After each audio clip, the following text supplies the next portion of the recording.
in this lesson, we are going to add a tab. So click on the tab and right there you get to see how it looks.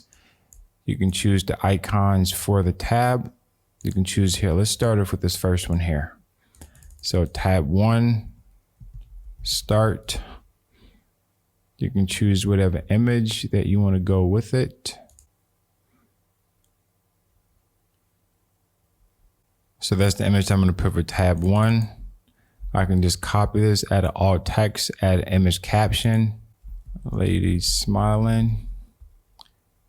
And we can choose the width later on. So that's one for the start tab. Now let's go over to tab number 2.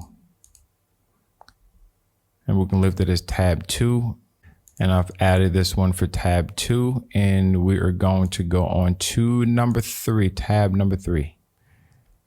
And pretty much doing the same thing here. Tab 3 now has the dog, which is on there. And just scroll down here for the icon. We can choose, I'm just going to choose anything random. So you add an icon next to it. That's the icon that's been chosen for that. Just click this off, choose something else. You can load all, or you can search, put the wrench. So whatever icons you want to put on there for the tab, that's cool. You can choose the spacing for that too. Scroll down additional, the tags you want it to be vertical. It can be like that, or you can have it horizontal like that. And then once again, you go to the styles. This is where you can choose your tab icons. You can do some coloring for it. The pixels, you make that the active color.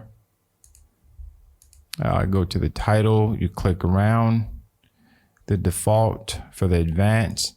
So as always, feel free to click around and create the style that you're looking for.